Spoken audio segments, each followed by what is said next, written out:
daripada Masjid Jabal Nur dan daripada para pengurus-pengurus masjid yang dimuliakan oleh Allah Subhanahu wa taala. Mari kita sama-sama berdoa kepada Allah untuk kesehatan mereka yang memperjuangkan yaitu rumah Allah Subhanahu wa taala. Mudah-mudahan kita dapat ikut serta dalam untuk memakmurkan masjid kita. Amin, amin ya rabbal alamin. Kemudian yang saya hormati Bapak-bapak, para tamu undangan, para tamu takziah, ibu-ibu yang hadir di rumah sahibul hajat dalam rangka kita yaitu mendoakan segala arwah, wabil khusus yang telah diniatkan tadi oleh Pak Imam. Mudah-mudahan Allah kabulkan segala doa kita dan Allah jadikan menjadi amal jariah kita semua. Amin, amin ya rabbal alamin. Bapak-bapak, ibu-ibu yang dimuliakan oleh Allah Subhanahu wa taala, izinkanlah saya sedikit untuk memberikan tausiah yang singkat. Mudah-mudahan akan membawa manfaat bagi kita semua sehingga kita dapat amalkan dalam kehidupan kita sehari-hari. Bukan hanya karena kita membaca surat Yasin saja, tetapi makna dan kandungannya kita tidak tahu dan tidak kita aplikasikan dalam kehidupan kita sehari-hari. Maka oleh karena itu, bapak-bapak, ibu-ibu yang dimuliakan oleh Allah Subhanahu wa taala, apabila dibacakan itu surat Yasin, diucapkan zikir-zikir dan doa kita, kemudian kita terapkan dalam kehidupan kita sehari-hari, kemudian tingkat ketakwaan kita itu semakin meningkat, maka itu tanda bahwasannya doa kita diterima oleh Allah Subhanahu wa taala.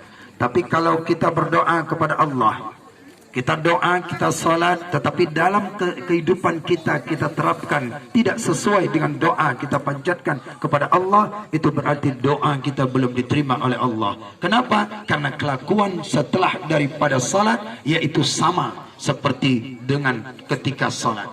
Maka kalau orang yang salat itu pasti yaitu dapat mencegah perbuatan keji dan mungkar. Inna salata tanha 'anil fahsya'i wal munkar. Karena bahawa sesungguhnya salat itu dapat mencegah perbuatan keji dan mungkar. Maka oleh karena itu, bapak-bapak, ibu-ibu yang dimuliakan oleh Allah Subhanahu wa taala, dengan melalui daripada mau'izah ini, kata-kata nasihat ini yang kita ambil dalam Al-Quran dan hadis, melalui daripada lisan para ulama-ulama sekalian, mudah-mudahan akan membawa berkah kita dan dapat kita amalkan dalam setelah kita majlis zikir ini, majlis-majlis yang mengingatkan kita kepada Allah Subhanahu wa taala. Bapak, ibu-ibu, para tamu undangan yang dimuliakan oleh Allah Subhanahu wa taala, saya dimintakan daripada Takmir Musalla Masjid Jabal Nur yang mana pada malam hari ini untuk memberikan tausiah di hadapan bapak-bapak sekalian, ibu-ibu, untuk menyampaikan siraman rohani yang mana dapat meningkatkan ketakwaan kita kepada Allah Subhanahu wa taala. Mudah-mudahan Allah turunkan rahmat kepada kita, mudah-mudahan Allah tingkatkan ketakwaan kita semakin kita ingat kepada Allah Subhanahu wa taala. Ingat bahwasannya hidup ini tidak akan lama lagi. Maka suatu ketika ruwiya anan Nabi sallallahu alaihi wasallam, diriwayatkan oleh Nabi sallallahu alaihi wasallam, ada satu riwayat dalam kitab Majalisus Saniyah yang dikarang oleh Syekh Al-Hijaz, syarah daripada kitab Arba'in, hadis Arba'in yang dikarang oleh Imam An-Nawawi. Ada 40 hadis demikian itu. Pada hadis yang pertama dijelaskan oleh Syekh Ibn Hisham dalam kitab Majalisus Saniyah, ruwiya anna Nabi sallallahu alaihi wasallam kana Nabi sallallahu alaihi wasallam jalisa adalah Nabi sallallahu alaihi wasallam duduk jalisan fil masjid, yaitu duduk dalam satu masjid. Maka ketika Nabi duduk dalam satu masjid, iddakhal alaihi rajulu, tiba-tiba datang seorang laki-laki, husnul sya'ari, rambutnya itu bagus, wa thiyabul bayad, pakaiannya putih. Kemudian thumma sa'alahu Nabi sallallahu alaihi wasallam, kemudian dia bertanya kepada Nabi sallallahu alaihi wasallam, ya Rasulullah, ma hadha dunya, ya Rasulullah, apa itu dunia? Qala, maka Nabi sallallahu alaihi wasallam bersabda, ad-dunya kahilmin naimi wa ahluha ma'juzun wa ma'kubun. Dunia itu adalah seperti orang yang tidur mimpi dalam keadaan mimpi. Dunia seperti orang yang mimpi dalam keadaan tidur. Lihat, bayangkan gimana orang mimpi. Kalau dia tidur, mimpi jadi orang kaya, mimpi jadi raja, mimpi jadi seorang penguasa, mimpi punya kendaraan, mimpi keluar negeri sesaat. Wa ahluha, dan orang yang berada di dalam dunia itu ma'juzun. Ada yang diberi ganjaran, ada yang diberi siksaan. Jadi jangan bangga yang ada di hidup di dunia. Kenapa? Hanya sifatnya sementara. Maka ditanyakan oleh laki-laki tadi, apa tanya Nabi Adam? Ya Rasulullah, mal akhirat? Kalau begitu ya Rasulullah, apa itu akhirat? Nabi SAW menjawab, fariqun fil jannah wa fariqun fis sa'ir. Satu golongan itu masuk dia ke dalam surga, satu golongan itu masuk dia ke dalam neraka sa'ir. Maka oleh karena itu maka seorang laki-laki ini melanjutkan dia pertanyaannya, ya Rasulullah, kam bainal dunya wal akhirah? Kalau begitu berapa lama jarak dunia dan akhirat? Nabi menjawab, qala ghamdatul aini. Apa dia itu? Sekejap mata saja. Berarti tak lama, tak jauh, cuma sekejap mata, dunia dan akhirat. Jadi setiap orang-orang yang hidup di dunia ini pasti dia akan meninggalkan dunia. Maka apa yang selanjutnya? Maka dikatakan oleh daripada seorang laki-laki, ya Rasulullah, kalau begitu ya Rasulullah, ma khairu hadhil ummah? Apa umat yang paling terbaik ya Rasulullah? Qala, Nabi berkata, alladzi ya'malu bi ta'atillah. Mereka itu beramal dan berbuat taat kepada Allah Subhanahu wa taala. Itu umat yang terbaik, kata Rasulullah sallallahu alaihi wasallam. Fadahaba rajulu, kemudian pergilah seorang laki-laki tadi. Kemudian Nabi menjelaskan kepada para sahabat-sahabat, ya ashabi, wahai sahabatku, hada Jibril, itu malaikat Jibril, atakum min zuhudikum anid dunya. Mereka mengajarkan kamu, datang kepada kamu untuk mengajarkan kepada kamu, yaitu zuhud daripada dunia. Apa makna zuhud? Itu zuhud tarkul amali fi dunya. Artinya apa? Tarkul amal, meninggalkan daripada hubbud dunia, tarkul hubbud dunia wa hubbul akhirah. Zuhud itu meninggalkan daripada dunia, cinta kepada akhirat. Jadi orang kaya silahkan, banyak mobil silahkan, rumah mewah silahkan, tapi ingat Allah.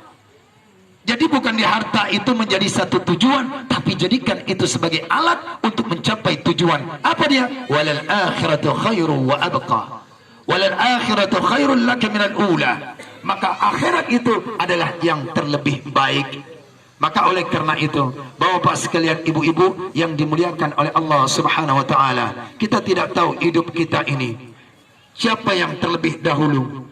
Hidup ini hanya sekejap mata, kemudian dunia ini hanya sebentar saja. Maka oleh karena itu, bapak-bapak, ibu-ibu yang dimuliakan oleh Allah Subhanahu wa taala, saya akan menyampaikan suatu kisah, di mana kisah ini merupakan salah satu daripada sahabat Rasulullah sallallahu alaihi wasallam. Maka sahabat yang Rasulullah yang empat, Abu Bakar, Umar, Uthman, Ali radhiyallahu anhu. Ada sahabat-sahabat yang lain. Apa dia? Seperti Talha bin Zubair, seperti Sa'ad Abi Waqqas, dan lain-lain sahabatnya, termasuk Bilal bin Rabah. Ini sahabat-sahabat Nabi sallallahu alaihi wasallam. Apabila sahabat-sahabat Nabi disebutkan oleh orang, maka orang yang mendengarkan sunat untuk menyebutkan radhiyallahu anhum. Kalau disebutkan Abu Bakar As-Siddiq radhiyallahu anhu, Umar bin Khattab radhiyallahu anhu, Ali bin Abi Thalib radhiyallahu anhu, Umar bin Utsman bin Affan radhiyallahu anhu. Walaupun itu sampai di dalam khutbah Jumat sekalipun, apabila sang khatib itu menyebutkan nama sahabat, maka sebut sunat hukumnya radhiyallahu anhu. Apa artinya? Semoga Allah meridainya. Nah sekalian, saya akan menyampaikan suatu kisah dalam suatu sahabat Nabi, yaitu Anas bin Malik.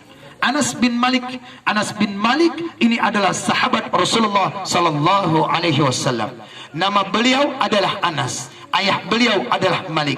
Anas bin Malik bin Nadhr bin Nadam bin Zaid bin Jundub. Kemudian ibu beliau adalah daripada Mulakiyah. Ayah beliau bernama Malik, ibu beliau bernama Mulakiyah. Dan ibu beliau ini, ibu beliau adalah seorang yang taat, ayah beliau adalah orang yang taat, sampai-sampai dia berdoa kepada Allah Subhanahu wa taala, yaitu dibisikkan di telinga anaknya ini, yaitu cinta kepada baginda Rasulullah sallallahu alaihi wasallam.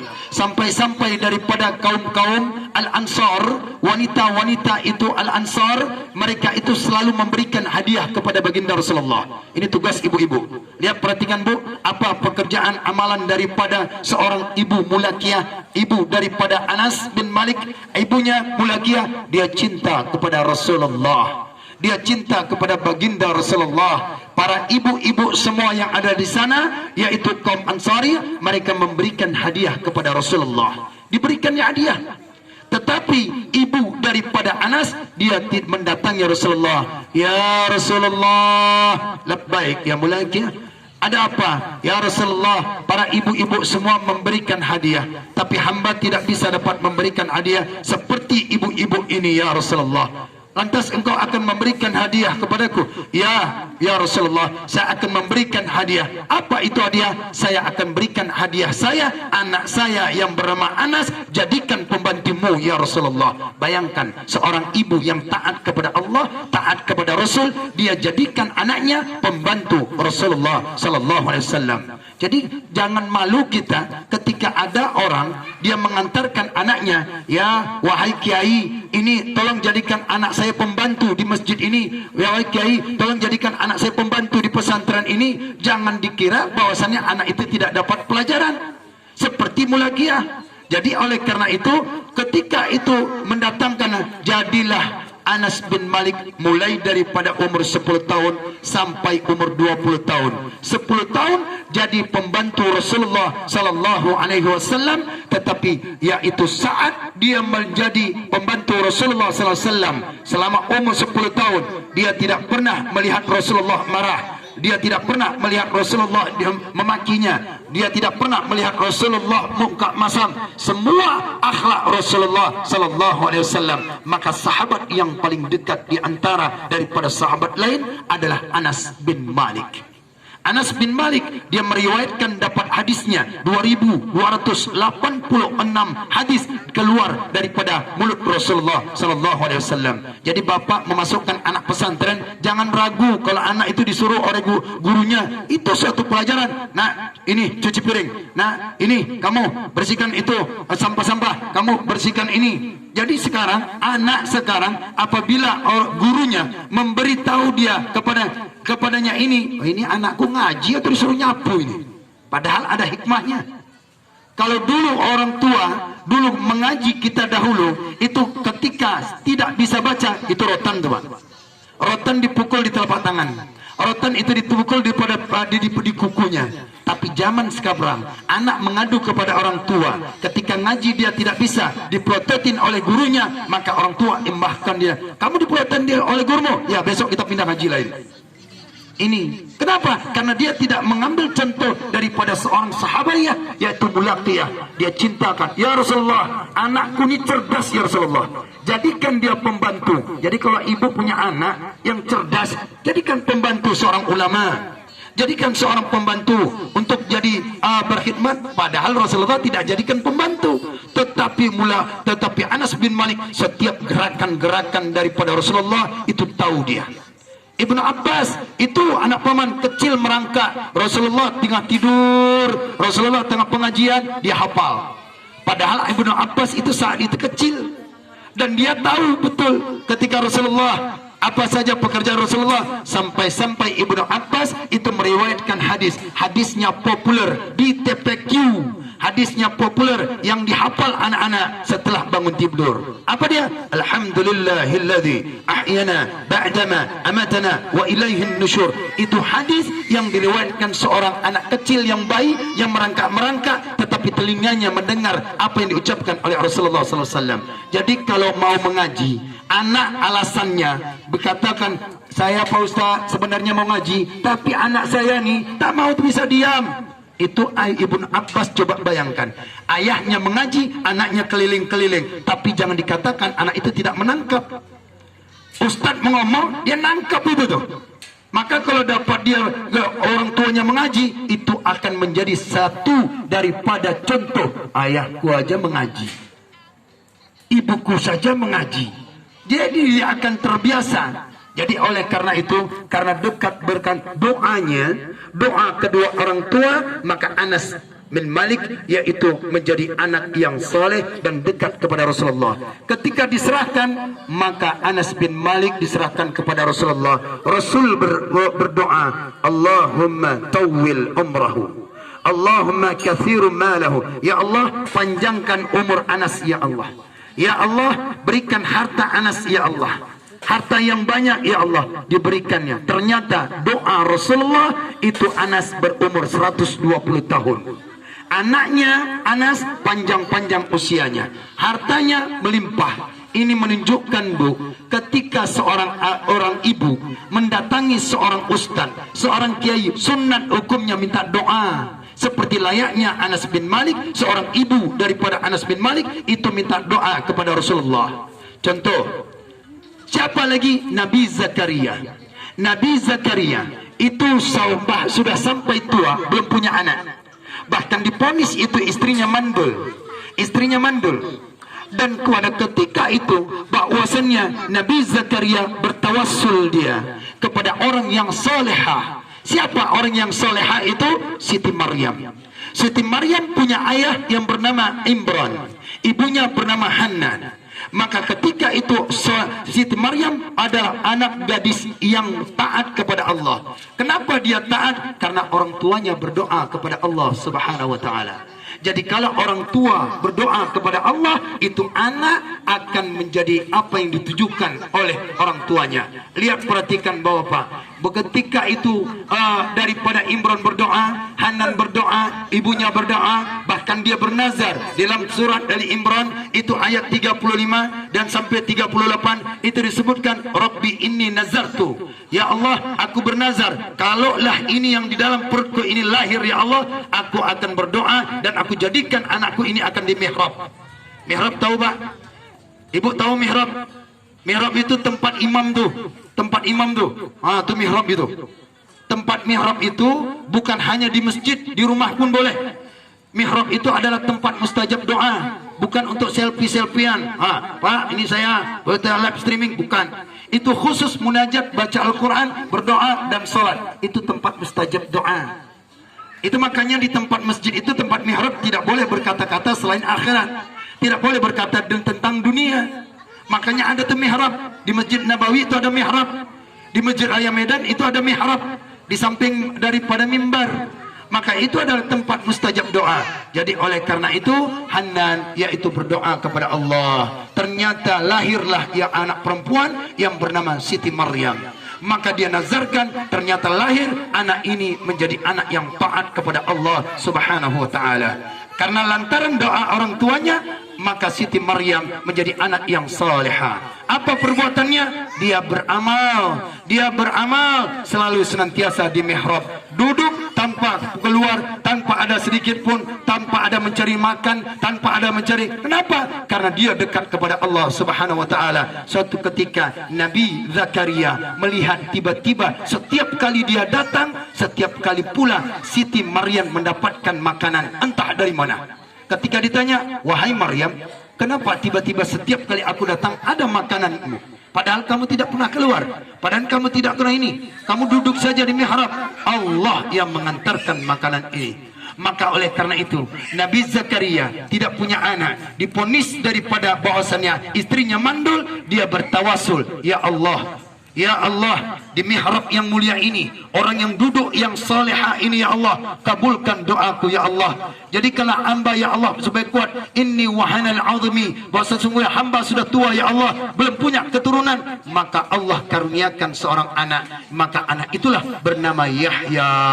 Maka anaknya Nabi, lantaran dia bertawasul kepada orang yang saleh. Makanya ketika bertawasul, ya Allah, dengan berkat Syekh Abdul Qadir Jalani, ya Allah, dengan berkat para guru-guru, orang-orang yang dekat kepada Allah, orang-orang dekat kepadamu ya Allah, kabulkan doaku.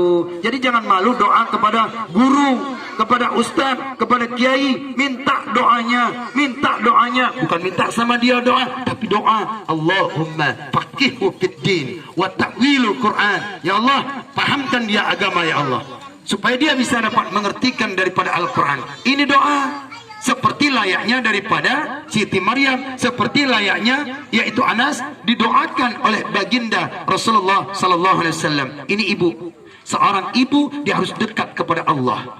Kita kepingin, anak kepingin soleh, kepingin pergi ke masjid, sementara orang tuanya tak pernah ke masjid. Bagaimana anak bisa untuk rajin ke masjid? Anak kepingin alim, tapi orang tua tidak alim. Bagaimana bisa alim? Bagaimana anak itu bisa alim? Ibu-ibu, bapak sekalian, kalau kita ingin anak yaitu daripada alim, maka tantangan anak ke depan harus lebih baik daripada kita. Maka kita hafal 30 juz atau kita hafal juz 30, anak yaitu hafal 1 Quran. Kalau kita hafal hadis 2 hadis, misalkan anak 40 hadis. Kenapa? Karena suatu saat dia akan menghadapi tantangan yang luar biasa. Kalau dapat anak yaitu lebih alim daripada orang tuanya. Kenapa? Karena orang tua itu berdoa. Lihat, perhatikan, kalau seorang ibu mengeluarkan kata-kata yang tidak baik, seorang ayah tidak mengeluarkan kata-kata tidak baik kepada anak, anak itu akan tidak baik.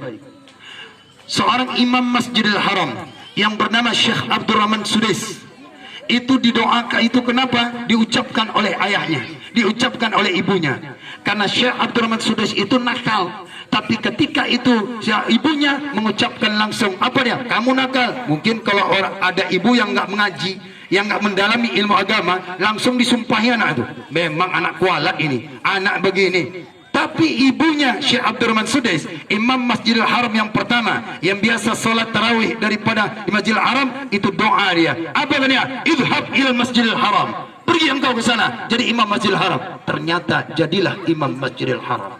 Jadi keluar mulut seorang ibu itu doa, keluar mulut orang tua itu doa. Jadi anak apabila ingin rajin sholat, orang tua sholat. Apabila anak menjadi alim, dia hafal Al-Quran, hafal hadis, orang tua tunjukkan dulu apakah bisa nggak ikut pengajian, ikut majelis-majelis taklim. Ya Allah, saya tidak bisa, tapi saya berdoa ya Allah, demi ya Allah, dengan kemuliaan orang-orang yang mengaji ini ya Allah, dengan kemuliaan saya berkhidmat kepada orang mengaji. Walaupun saya tidak dapat mengaji ya Allah, tapi saya senang kepada orang yang menuntut ilmu.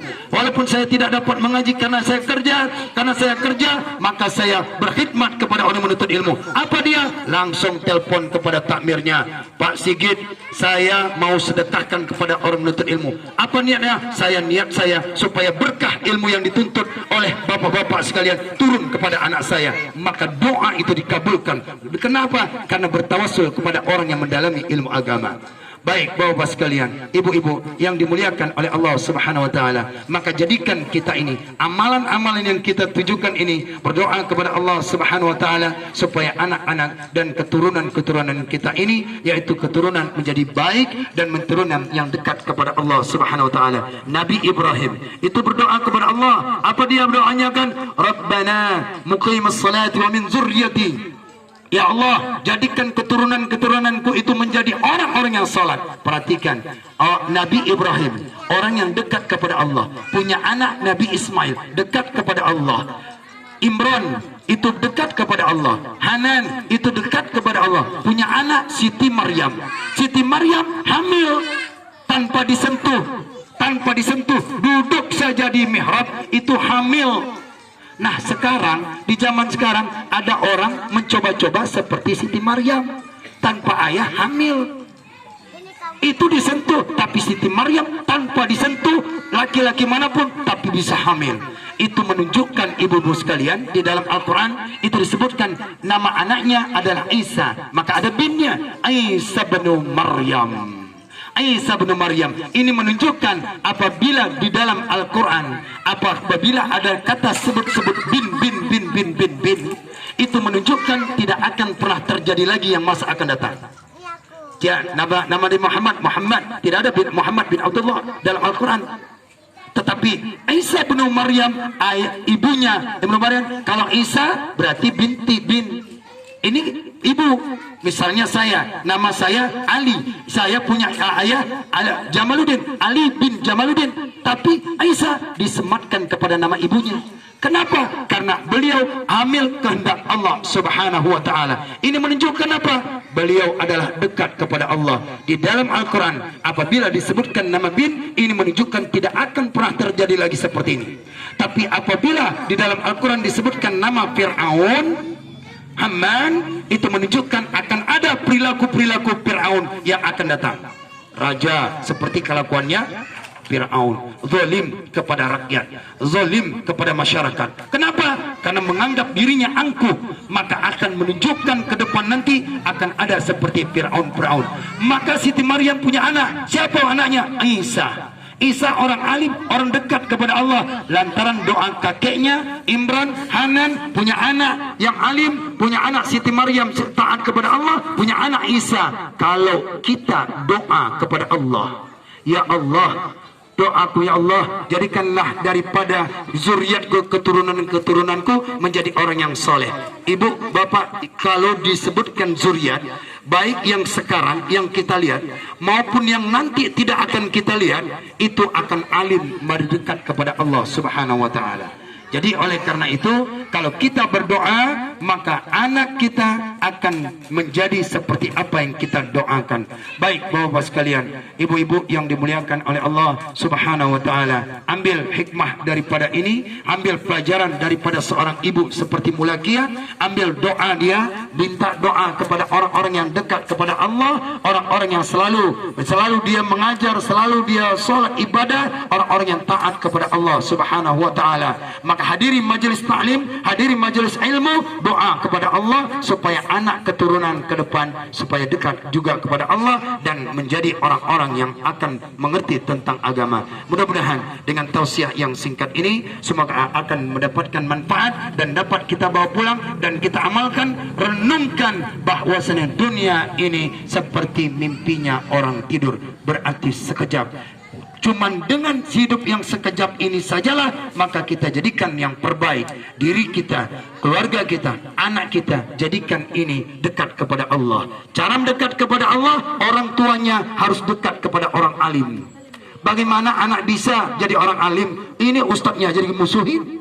Bagaimana anak bisa untuk menjadi orang hafiz Quran? Orang yang baca Al-Quran dimusuhin. Bagaimana anak ini bisa taat? Orang yang taat dimusuhin. Akhirnya anak kelakuan yang macam Fir'aun. Mudah-mudahan kita berlindung kepada Allah supaya anak kita menjadi orang-orang yang baik. Amin. Amin ya rabbal alamin. Itu saja.